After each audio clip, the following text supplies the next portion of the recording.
지난주에 진실한 사랑이란 무엇인가에 대한 이야기를 했는데 오늘도 동일하게 진실한 사랑이란 무엇인가에 대한 이야기를 하려고 합니다.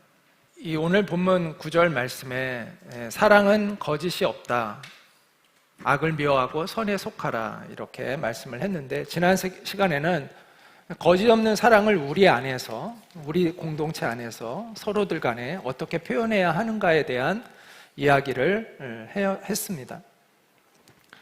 그래서 형제처럼 우리가 사랑해야 한다. 형제, 위기에 강한 사랑이라고 얘기했죠. 그리고 서로를 존중해야 된다라고 이야기를 했고요. 서로의 필요를, 어려운 일이 있을 때 그 필요들을 채워주고 공급하는 것을 해야 한다. 그 다음에 손 대접하기에 힘쓰라는 말씀을 통해서 손을 대접한다는 건 우리 내부 사람이 아닌 바깥에 있는 사람을 의미하는 거죠. 손님이라는 것은 그 바깥에 있는 사람들도 우리가 사랑으로 섬겨야 한다. 우리끼리만 사랑하는 것이 아니라 우리 바깥에 있는 사람도 섬겨야 한다. 이런 내용을 이야기했습니다. 어떻게 기억이 나세요? 네. 자, 오늘은 이제 우리끼리의 사랑이 아닌 하나님을 향한 우리의 사랑이 어떻게 진실되게 표현되어야 하는가에 대한 이야기를 하려고 합니다. 예수님께서 하나님을 마음을 다하여 사랑하라고 하셨고 또 내 이웃을 내 몸처럼 사랑하라. 하나님 사랑, 이웃 사랑에 대해서 이야기했잖아요. 지난번에는 이웃 사랑에 대한 진실함을 이야기했다면 우리가 이번에는 하나님을 향한 우리의 진실한 사랑이 어떻게 표현되어져야 하느냐에 대한 이야기를 하려고 합니다. 자, 첫 번째 따라해 볼까요? 열심으로 주님을 섬겨야 한다. 네, 11절 말씀 같이 읽겠습니다. 시작. 부지런하여 게으르지 말고 열심을 품고 주를 섬기라 이렇게 말씀하고 있습니다. 자, 어떤 목사님이 설교 중에 이런 말씀을 한 적이 있어요. 하나님께서 창녀도 쓰시고 세리도 쓰시고, 세리는 세금 징수원을 얘기하는 거죠. 도둑놈도 쓰셨지만 안 쓰시는 사람이 있는데 그 사람은 게으른 사람이다 이렇게 이야기를 하더라고요. 어떻게 공감이 되세요? 네, 하나님이 게으른 사람은 고쳐서 안 쓰시는 것 같아요. 어떤 분은 이런 기도를 하는 사람들이 있어요. 하나님, 제가 게으르지 않고 부지런할 수 있게 해주세요. 그런데 이런 기도는요, 할 필요가 없습니다. 우리가 해야 될 기도가 있고요, 하지 않고 그냥 그렇게 살아야 되는 것들이 있습니다. 게으름은요, 성령님이 특별히 고쳐주시지 않아요. 왠지 아세요? 그거는 전적으로 우리의 책임이기 때문입니다. 앉아있기만 하면 종이를 찢는 어떤 사람이 있었어요. 그래서 정신병원에 갔어요. 그래서 이제 의사가 물었습니다. 의사가 이제 왜 그런지 이제 이야기를 했습니다. 그리고 그가 이렇게 이제 그 사람에게 물었어요. 당신의 과거의 상처가 당신을 이렇게 만든 것 같다. 혹시 어렸을 때 종이 뭉태기로 맞은 적이 있냐?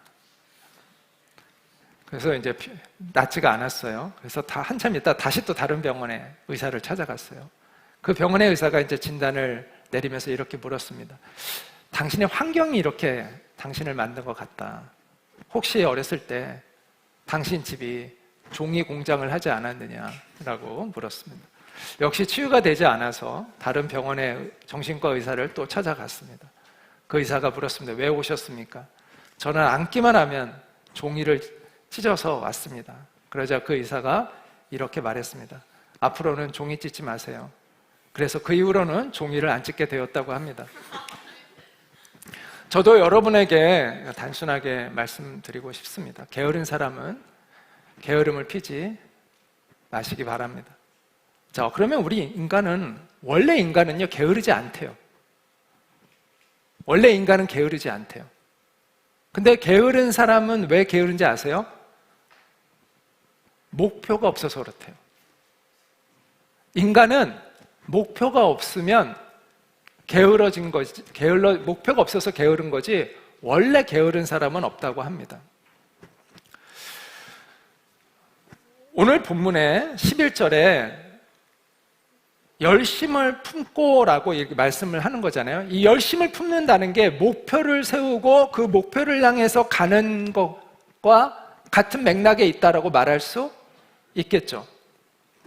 목표를 세워야 열심을 품을 수 있고 열심을 품어야 부지런해질 수가 있겠죠. 자, 돈을 벌려는 목표를 세워야 돈을 버는 일에 열심을 내죠. 자, 시험에 내가 좋은 성적을 얻으려고 목표가 세워져야 시험 공부를 열심히 하겠죠. 내가 수영을 완전히 익혀야지라는 목표를 세워야 수영을 열심히 하겠죠. 목표가 뚜렷해야 열심을 냅니다. 자, 그러면 우리가 그리스도인으로서 우리가 어떤 목표를 가져야 할까요? 어떤 목표를 세워야 할까요? 바로 주님을 섬기라. 주님을 섬기는 목표를 우리가 가질 때 열심히 주님을 섬길 수 있게 되는 것입니다. 우리가 그리스도인이라면 우리의 가장 중요한 첫 번째 목표는 돈을 버는 것이 아니라 내가 어떤 높은 위치를 가는 것이 아니라 내가 어떤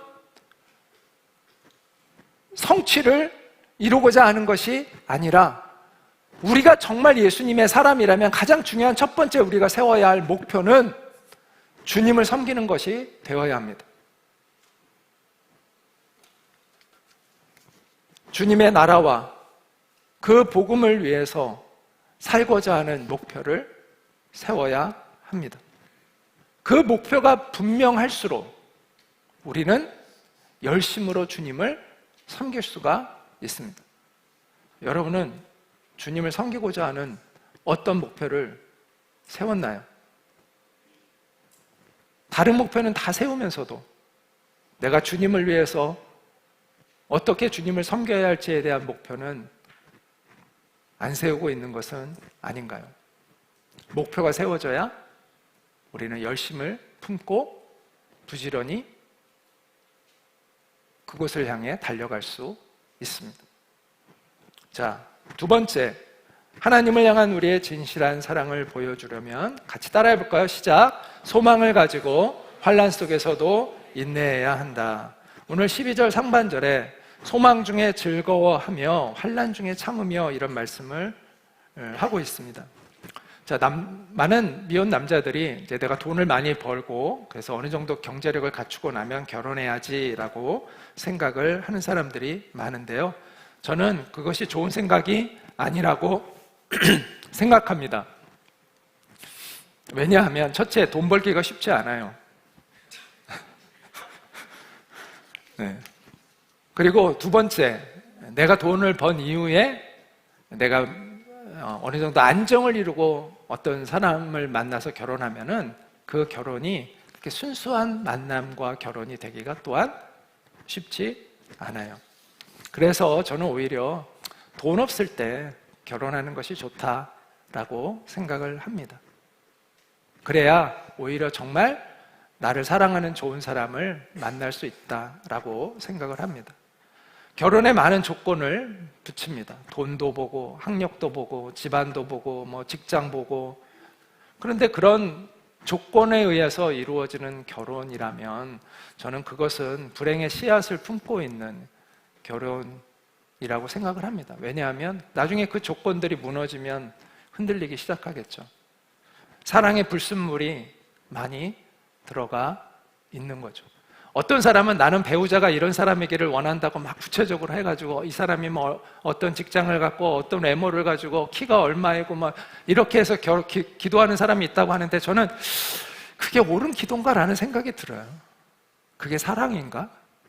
그 조건을 막 나열해가지고 거기에 맞는 사람을 찾는 것이 그것이 하나님이 원하시는 그런 기도가 될 수 있을까에 대한 그런 의문을 저는 갖습니다. 조건이 많이 붙어있는 사랑은 이미 사랑이 아닙니다. 그런 사랑은 쉽게 깨질 수밖에 없는 것이죠.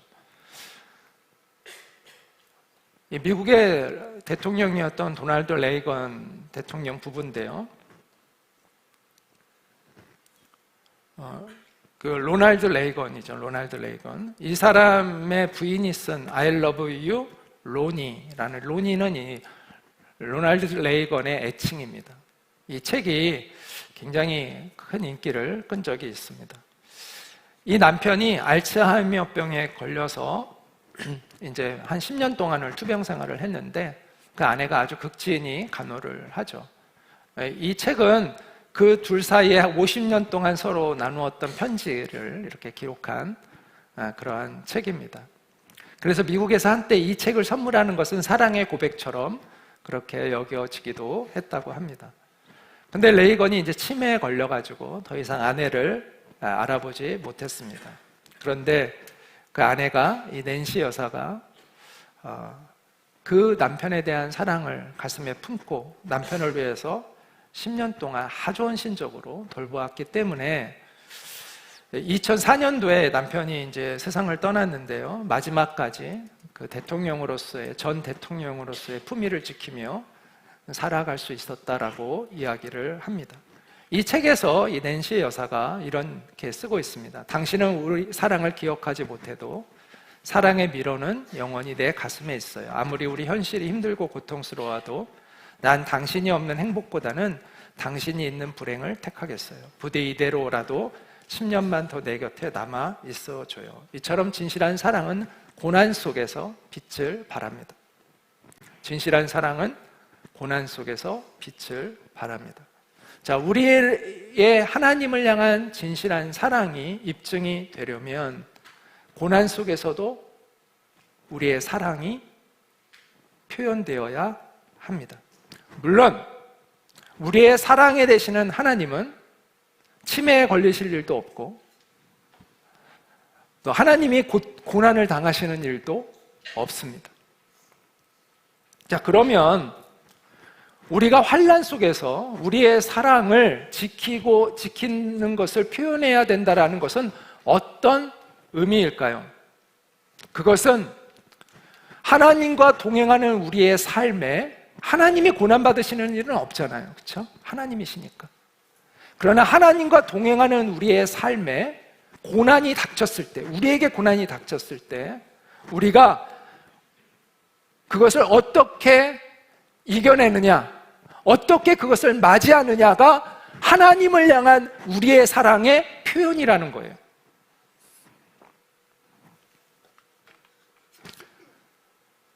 우리의 인생에 하나님의 섭리가 있고요. 그리고 하나님의 섭리 속에서 우리의 인생에 때로는 고난이 올 때가 있어요. 자, 그럴 때 우리는 주님을 향한 우리의 믿음을, 우리의 사랑을 입증할 수 있는 기회를 맞이하게 됩니다. 내가 부할 때, 내가 건강할 때, 내가 사업이 잘 될 때 주님을 찬양하는 것은 누구나 다 할 수 있습니다. 그런데 반대로 내가 가난할 때, 내가 병들었을 때, 내 사업이 망했을 때 하나님을 찬양하는 것은 쉬운 일이 아닙니다. 정말 하나님을 사랑하지 않으면, 하나님을 신뢰하지 않으면 할 수 없어요. 하나님을 향한 여러분의 사랑의 순도를 알고 싶다면 여러분의 인생에 그것을 테스트할 수 있는 그 기회에 여러분이 그것을 알 수 있습니다. 그 기회는 옵니다. 언젠가는 올 거예요. 이미 왔거나 또 언젠가는 올 겁니다. 어쩌면 지금 어떤 분에게는 그 순도를 테스트할 수 있는 바로 그 기회를 지금 여러분이 맞이하고 있는 사람도 있을 것입니다. 그때 우리의 사랑이, 여러분의 사랑이 진실하다는 것을 하나님 앞에서 입증할 수 있는 좋은 기회를 맞이한 것입니다. 더군다나 하나님은 우리에게 무조건 견디라고 말씀하시지 않습니다. 우리에게 고난을 견딜 힘을 하나님은 공급해 주십니다. 그래서 본문은 소망 중에 즐거워하며 환난을 참으라고 말씀합니다. 소망 중에 즐거워하라고 말씀합니다. 어떤 소망을 얘기하는 것일까요? 그 소망 중에 가장 중요한 소망은 하나님이 함께 하시고 나를 도우신다는 그 소망 중에서 환난을 견디어 내라고 이야기하고 있다고 생각합니다. 어떤 소망이 있기에 우리가 하루하루 감사하며 살아갈 수 있습니까? 하나님이 나를 버리신 것이 아니라 나와 함께 하시고 나를 도우셔서 이 환난을 나로 하여금 이겨내게 하실 거라는 그 소망 가운데서 우리는 즐거워하며 환난을 이겨낼 수 있다라는 것이죠. 시편 46편은 이렇게 쓰고 있습니다. 우리 같이 한번 읽어볼까요? 하나님은 우리의 피난처시요 힘이시니 환난 중에 만날 큰 도움이시라. 그러므로 땅이 변하든지 산이 흔들려 바다 가운데 빠지든지 바닷물이 솟아나고 뛰놀든지 그것이 넘침으로 산이 흔들릴지라도 우리는 두려워하지 아니하리로다. 이것이 믿음을 가진 사람의 고백입니다. 여러분의 인생에 지금 풍랑이 일고 있습니까? 그렇다면 여러분의 믿음을 깨울 수 있는 좋은 기회를 맞이하고 있는 것이죠. 하나님은 우리에게 감당하지 못할 시험을 허락하신 적이 없다고 성경은 말씀합니다. 그러므로 우리가 당한 어려움은 이겨낼 수 있는 어려움이라는 것이죠. 우리가 이겨낼 수 있도록 하나님이 도우시겠다는 약속이기도 한 것입니다. 우리가 잠자는 믿음을 깨우고 우리를 능히 도우시는 하나님을 바라보게 된다면 우리는 능히 이 어려움을 이겨낼 수 있습니다. 흔히 어려움이 오면 사람들은 나보다 더 힘 있는 사람을 찾습니다. 이 사람이라면 나의 문제를 해결해 줄 수 있지 않을까. 그런데 우리의 문제를 해결하려면 두 가지가 충족되어야 합니다. 그 사람이 그 문제를 해결할 수 있는 힘이 있어야 되고요. 또 하나는 뭔지 아세요? 힘이 있어도 우리를 사랑하지 않으면 도와주지 않습니다. 그런 사람을 만나는 건 어려운 일입니다. 그리고 이 세상에 아무리 힘이 있어 보이는 사람도 내 문제를 해결할 수 없는 경우가 많이 있습니다. 모든 게 다 돈으로 권력으로 해결되는 것이 아닙니다. 우리 인생의 많은 문제는 어떤 누구도 해결해 줄 수 없는 문제들이 우리 인생에는 많이 있어요. 그래서 나를 돕는 사람을 이 사람 저 사람 찾아다니면 모양새도 우스워지고 또 실제로 나를 도울 수 있는 사람을 만나기도 어렵습니다.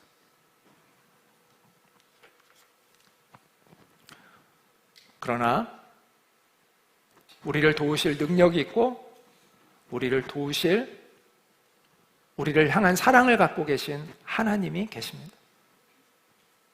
이 사람 저 사람 자꾸 찾아다니면서 하지 말고 하나님 앞에 도움을 구하는 그런 우리가 되어야 합니다.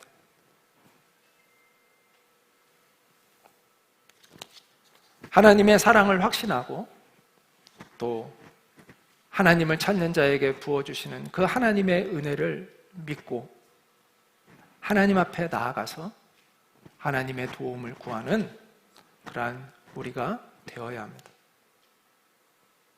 그래야 우리는 하나님의 사람으로 성장해 갈 수가 있습니다. 우리의 환경을 십자가를 통해서 바라보시기 바랍니다. 우리가 십자가를 바라볼 때 하나님의 사랑을 우리는 확인하게 됩니다. 그리고 그 십자가를 통해서 우리의 환경을 바라봐야 합니다. 아, 하나님이 나를 버리신 것이 아니구나. 하나님의 어떤 섭리가 있구나. 우리가 그것을 깨닫고 하나님 앞에서 결단하고 살아갈 때 우리는 이 환경을 이겨낼 수 있는 새로운 시야와 관점과 능력을 얻게 됩니다. 그래서 로마서 5장 3절과 6절은 우리가 환난 중에도 즐거워하나니 이는 환난은 인내는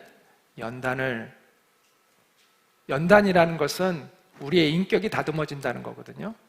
그리고 연단은 소망을 이루는 줄 알미로다. 이런 고백을 하고 있는 거예요. 그래서 환난 속에서 인내할 때 인내가 우리를 예수님의 사람으로 빚어지게 하고, 그래서 우리의 소망이, 그러면 이제 소망이 바뀝니다.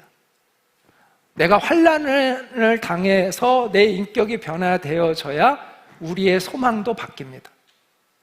그전에는 내가 높은 곳에 올라가는 소망을 갖고 살았다면, 이제는 내가 하나님 앞에 쓰임받는 사람이 되기를 원하는 소망으로 바뀌어요. 하나님은 우리의 소망을 바꿔서 그 소망을, 하나님이 기뻐하시는 소망을 우리의 가슴속에 심어주고 그것을 이루게끔 하신다는 것이죠. 그 소망이 우리를 부끄럽게 하지 아니함은 우리에게 주신 성령으로 말미암아 하나님의 사랑이 우리 마음에 부은 바 됨이니, 하나님의 사랑을 깨닫게 되므로 우리 안에 그 소망이 있는 거예요. 우리가 아직 연약할 때 기약대로 그리스도께서 경건치 않은 자를 위하여 죽으셨도다. 이게 십자가잖아요. 십자가를 통해서 하나님의 사랑을 깨달을 때 우리의 문제에 대한, 환경에 대한 새로운 해석을 갖게 되고 우리의 삶도 인격도 변화되고 하나님이 주시는 새로운 소망을 우리를 이루는 새로운 존재가 될 수 있다라고 성경은 이야기해주고 있습니다.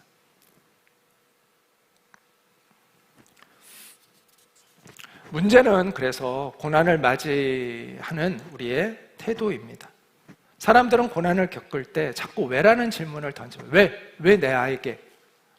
내가 뭘 잘못했다고? 왜 나에게? 내가 뭘 잘못해서 이러나?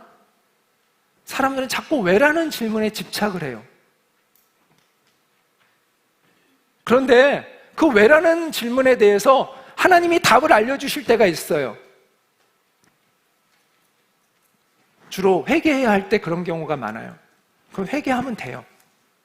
그런데 하나님이 안 알려주실 때가 많아요. 훨씬. 내가 왜 이 어려움을 당한 거지? 거기에 대해서 명확하게 하나님이 이야기해 주시지 않을 때가 훨씬 많아요. 그래서 우리는 왜라는 질문에서 자꾸 머물러 있으면 안 되고 질문을 바꿔야 돼요. 왜라는 질문을 해서 이 why라는 질문에서 바꿔야 돼요. 어떤 질문으로 바꿔야 될까요?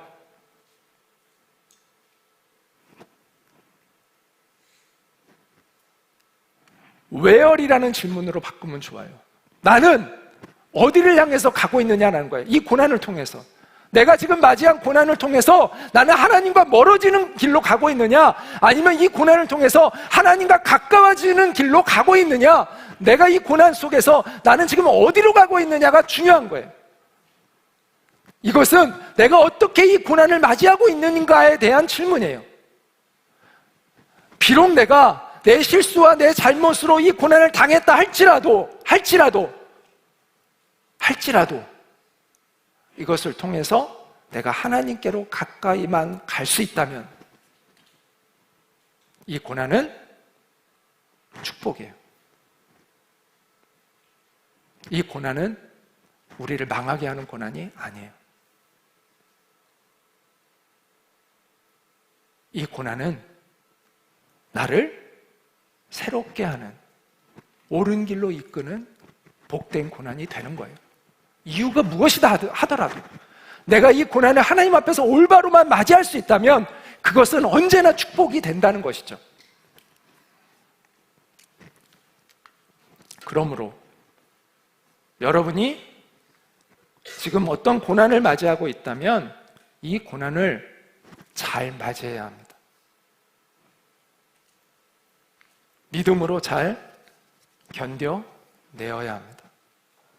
하나님이 깨닫게 해주신 것이 있다면 회개하면 됩니다. 그리고 주님 앞에 내 삶을 새롭게 조정해야 합니다. 그것이 연단이에요. 환난은 인내를, 인내는 연단을. 연단이라는 건 회개와 삶을 조정하는 거예요. 하나님 앞에서. 그러면 고난도 축복으로 바뀐다라는 것입니다.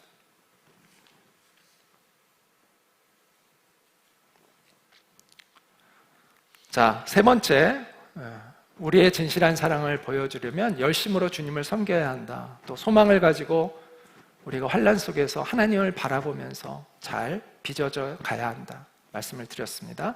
자, 세 번째, 한번 같이 읽겠습니다. 시작. 참된 기도를 힘써 주님께 드려야 한다. 오늘 본문 12절을 보면 기도에 항상 힘쓰며 라는 말씀이 있습니다. 자, 기도는 무엇입니까? 기도는 늘 강조하죠. 기도는 우리의 소원을 이루기 위한 것이 아니라 기도는 하나님과 대화하는 것이다. 그리고 하나님의 뜻을 찾아가는 것이다. 하나님 안에서 내가 성장하고 변화되기를 위해서 하는 것이 바로 기도다라고 제가 늘 이야기를 많이 해왔던 것 같습니다. 그럼에도 불구하고 많은 사람들이 기도를 오해하고 있기 때문에, 기도가 자기 소원을 이루는 도구로 오해하고 있기 때문에 기도의 진정한 기쁨을 누리지 못합니다. 기도는 내 소원을 이루는 방편이 아닙니다. 어떤 분들은 기도를 기도를 격려하기 위해서 이렇게 이야기하시는 분들도 있어요. 기도하면 하나님이 다 들어주셔. 네가 기도로만 열심히 하면 모든 하나님이 다 들어주시니까 기도 열심히 해. 뭐가 안 되면 너 기도가 부족해서 그런 거야. 네가 기도를 더 많이 했어야지. 그런 이야기를 하는 사람들이 있어요. 여러분 중에도 내가 뭐가 안 되는 건 기도가 부족해서고, 내가 열심히 기도하면 이 일이 이루어지니까 내가 열심히 기도해야지라고 해서 기도를 열심히 했던 사람도 있을 거예요. 근데 하나님이 우리 하는 기도를 다 들어주시나요? 그렇기 때문에 기도를 중단하는 거예요. 기도를 그런 식으로 알기 때문에. 그건 잘못된 말이에요. 기도는요, 내 소원을 이루기 위해서 하는 게 아니에요. 내가 열심히 기도해가지고 하나님 앞에 억지로 졸라가지고 안 되는 일을 되게 만드는 게 기도가 아니에요. 그런 줄 알고 기도를 하니까 기도가 재미가 없죠. 기도해도 소용이 없는데, 기도해도 하나님이 안 들어주는데, 어쩜 기도하면 뭐예요? 하나님이 기도해도 소용이 없던데요. 하나님이 기도해도 기도 안 들어주던데요. 기도 못해라, 뭐하러 해요? 이렇게 되는 거예요. 기도에 대한 좌절감과 실패감을 가지고 있는 거예요. 그러니까 기도를 안 하죠. 기도는요, 내가 원하는 걸 이루는 게 아니에요. 기도는 수단이 아니에요. 부모님과 대화하는 게 여러분의 수단입니까? 여러분이 성공하기 위한 수단이 여러분의 부모님과 대화하는 겁니까? 아니잖아요. 부모님과 대화하며 그 사랑의 교제를 하는 것이 여러분의 인생의 가장 중요한 목적과 같은 거잖아요. 근본적인 거잖아요. 기도는 왜 해요? 하나님과의 대화라니까요. 사랑하는 하나님과 대화하는 거예요. 그리고 오히려 그분의 뜻을 받들고 내가 그것을 이해하고 내 삶을 조종하기 위해서 기도하는 거잖아요. 그래서 기도는 사실은 실망감이 없어요. 기도는요, 실패가 없어요. 내 뜻을 이루는 게 기도가 아니니까 실패가 없어요, 기도는.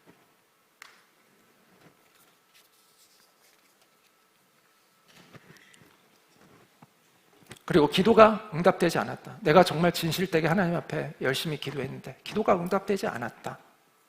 뭐가 문제예요? 하나님의 뜻이 다른 데 있구나. 깨달은 거죠. 그러면 깨달으면 되는 거잖아요. 뭔가 다른 뜻이 있구나, 하나님이.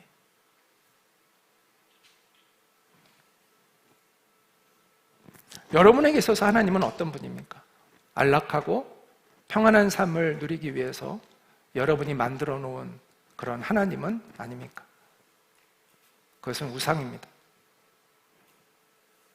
하나님은 창조주이시고 우리의 주권자이시고 하늘의 아버지이십니다.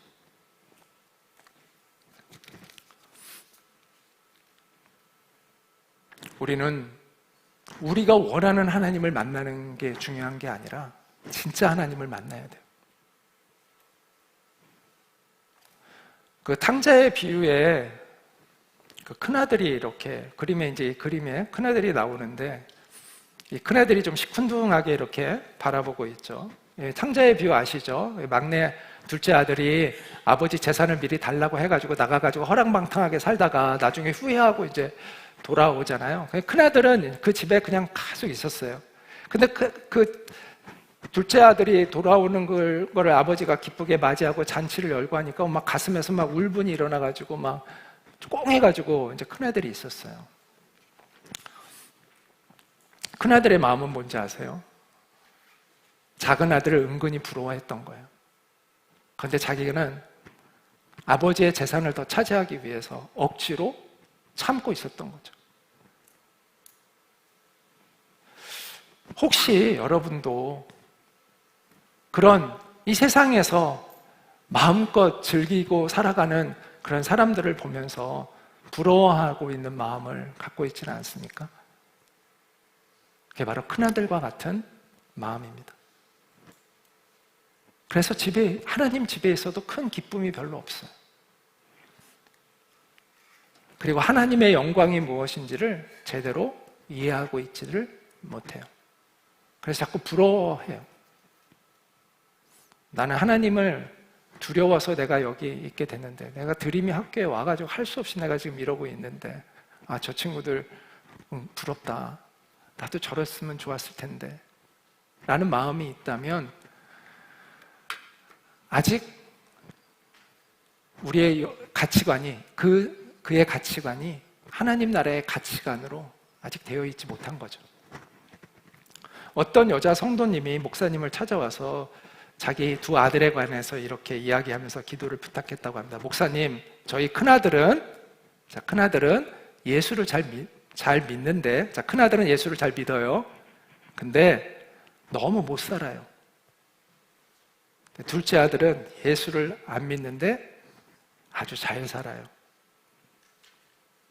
제가 큰아들이 걱정입니다. 큰아들을 위해서 기도해 주세요. 라고 이야기를 하더라는 거예요. 여러분, 누구를 걱정해야 돼요? 둘째 아들을 걱정해야죠. 예수를 안 믿고 세상에서 잘 살고 있는 둘째 아들을 걱정해야 되는데 지금 예수 믿고 가난한 큰아들을 걱정하면서 큰아들을 위해서 기도해 달라고 부탁을 하더라는 거예요. 가치관이 잘못되어 있는 거죠. 예수 믿는 것보다 더 잘 사는 게 더 중요하게 여겨지는 거죠. 정말 걱정해야 될 사람은 예수 안 믿고 세상에서 잘 나가고 있는 사람을 더 걱정해야 되는 거 아니에요? 그 사람을 위해서 기도해 달라고 해야 되는 거 아니에요? 우리 둘째 아들이 망해도 좋으니까 예수 믿게 해달라고 그렇게 기도를 부탁해야 그게 맞는 기도 아니에요?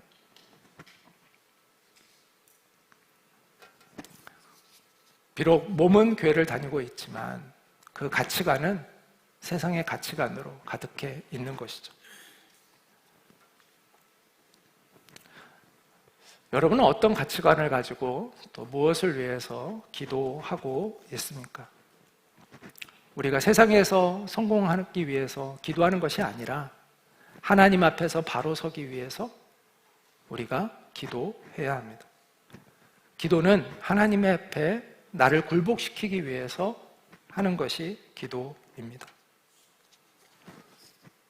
하나님의 역사에 내가 깨끗한 마음으로 동참하기 위해서 하는 것이 기도입니다.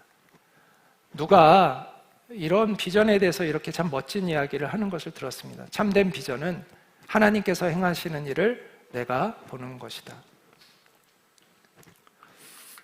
많은 사람들은 내가 하나님 나라의 주인공으로 쓰임받는 것을 비전이라고 생각을 합니다.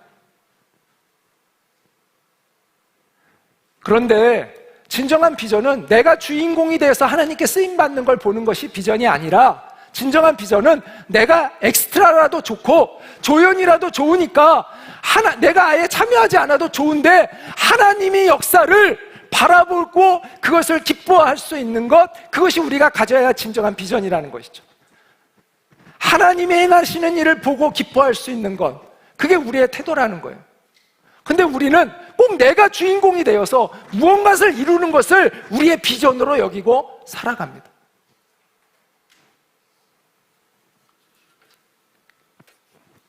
그런데 그것은 하나님 나라의 진정한 비전이 아니라는 거예요. 하나님 나라의 진정한 비전은 내가 주인공이 되려는 욕심을 내려놓아야 하는 것이죠. 그럴 때 우리는 진정한 기도자가 될 수 있습니다. 하나님 나라의 부흥을 위해서 기도하는 그러한 기도자가 될 수 있습니다. 교회를 위해서 기도하는 것이 나에게 직접적인 어떤 이익을 가져다 주지 않죠. 그러나 교회를 위해서 우리는 기도해야 합니다. 하나님의 역사를 위해 기도해야 합니다. 하나님 나라를 위해서 우리는 또한 기도해야 합니다. 우리 교회가 이 하나님 나라의 역사의 주역이 되게 해달라고가 아니라 하나님의 부흥을 보게 해달라고 우리는 그렇게 기도해야 합니다. 우리가 주인공이 아니어도 좋고, 우리가 조연이라도 좋고, 우리가 그렇지 않아도 좋으니 하나님 나라의 부흥을 보게 해주세요 라고 우리는 기도해야 합니다. 선교도 그런 마음으로 가서 선교해야 됩니다. 내가 주인공이 되어서 뭐 멋진 일들을 이루고 그것을 우리가 사람들에게 자랑하기 위한 것이 선교가 아니라 그곳에서 하나님의 역사가 이루어지기를 기도하고 그것을 보는 것으로 만족하고 감사할 수 있는 마음을 가지고 우리는 선교해야 하는 것이죠. 그런 참된 기도를 드리는 우리가 되었기를 간절히 소망합니다. 자, 지금까지 우리는 하나님을 향한 우리의 사랑이 거짓되지 않고 진실하면 어떠해야 하는가에 대한 이야기를 드렸습니다. 그런데 주님이 먼저 우리에게 진실한 사랑을 보여주셨다는 사실을 우리가 꼭 기억했으면 좋겠습니다. 주님은 열심을 품고 우리를 섬겨주셨습니다. 죽음의 길도 마다하지 않을 만큼 주님은 열심을 가지고 우리를 섬겨주셨습니다. 또한 주님은 환난 속에서도 인내하며 우리를 사랑해 주셨습니다. 주먹으로 맞고 쇠갈퀴가 달린 채찍으로 살덩이가 뜯겨나가도록 채찍질을 당하고 십자가에 그렇게 매달려 피가 말라 죽어가면서도 그 고통 속에서도 우리를 위해 참고 인내해 주셨습니다. 또한 주님은 우리를 위해 기도하셨습니다. 겟세마네 동산에서 땀이 피처럼 되도록 주님은 우리를 구원하기 위해 기도하셨습니다. 너무 극심한 고통 속에서도 정신이 혼미해지는 상황에서도 하나님, 저들이 하는 일을 알지 못하니 저들을 용서해 주옵소서라는 기도를 주님은 올려 드리셨어요. 이처럼 주님은 우리를 향한 주님의 사랑이 얼마나 진실한가를 이미 보여주셨습니다. 자, 그렇다면 이제 우리의 차례입니다. 이제 우리가 주님께 우리의 사랑을 보여드릴 차례입니다. 하나님을 향한 여러분의 사랑이 진실하다는 것을 입증해 주시기 바랍니다. 열심을 가지고 주님을 섬김으로 환난 가운데서도 흔들리지 않고 주님이 나와 함께 하신다는 그 소망을 품고 그것을 견디어 내므로 또 하나님의 나라와 의를 구하는 그 기도를 진실되게 함으로 주님을 향한 여러분의 사랑이 거짓되지 않고 진실되다는 것을 입증하시기 바랍니다. 우리 같이 기도하도록 하겠습니다. 그렇습니다. 주님, 우리를 진실로 사랑해 주신 주님께 감사를 드립니다. 우리도 주님이 우리를 사랑하신 것처럼 우리도 진실되게 주님을 사랑할 수 있는 우리가 되기를 원하고 소망합니다. 그리고 주님이 행하시는 그 놀라운 부흥의 역사를 우리가 목도하기를 원하고 소망합니다. 주님, 주님의 나라가 임하게 하여 주시옵소서. 우리 같이 잠시 기도하도록 하겠습니다. 기도하겠습니다. 그렇습니다. 주님, 오늘 우리에게 다시 한번 하나님 주님의 그 사랑을 깨닫게 하시고 우리도 주님 앞에 우리의 사랑을 고백할 수 있게 해주셔서 감사합니다. 우리가 진실된 마음으로 주님을 사랑하는 우리가 되어지기를 간절히 원하고 소망합니다. 열정을 품고 주님을 따르고 주님을 섬길 수 있는 우리가 되어질 수 있게 하여 주시기를 원합니다. 그리고 또한 하나님 아버지, 환난 속에서도 우리가 좌절하지 않고 주님과 함께하는 그 믿음 안에서 이 모든 것들을 이겨나갈 수 있는 우리가 되어지기를 원합니다. 그리고 하나님의 뜻을 찾고 하나님의 나라를 위한 그 기도를 우리가 되어짐으로 말미암아 우리의 사랑이 진실하고 주님 앞에 입증해 갈 수 있는 우리가 되어지기를 원하고 소망합니다. 주님, 우리의 이 사랑의 고백을 받아 주시옵소서. 우리의 이 고백이 진실할 수 있도록 도와주시옵소서. 마음을 다하고 목숨을 다하고 힘을 다하여 우리를 사랑하신 주님께 감사를 드립니다. 우리도 이 진실한 사랑을 배워서 주님을 향한 그 진실한 사랑을 올려드리기를 간절히 원하고 소망합니다. 하나님, 우리가 열심을 품고 주를 섬길 수 있게 도와주시옵소서. 환난 속에서도 주님과 함께하는 그 믿음을 가지고 흔들리지 않고 견디어내며 주님을 기뻐할 수 있는 우리가 되게 하여 주시옵소서. 그리고 하나님, 주님의 나라를 위한 기도를 올려드리고 하나님의 뜻에 합당하게 우리의 삶을 조종하기 위한 그 진실한 기도를 주님 앞에 올려드릴 수 있는 우리가 되게 하여 주시옵소서.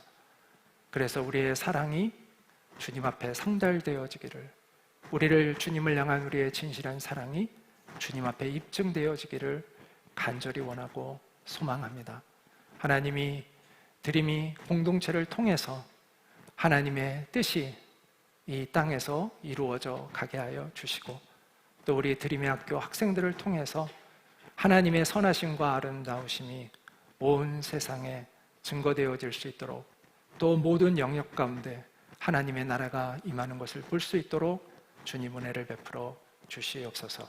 예수님의 이름으로 기도하옵나이다. 아멘. 이제는 우리의 유일한 소망 되시는 우리 주 예수 그리스도의 은혜와 하나님 아버지의 크신 사랑과 성령님의 교통하심이 오늘 이 예배를 주님을 향한 진실한 사랑 가운데 드린 모든 이들 위에 있기를 간절히 축원하옵나이다.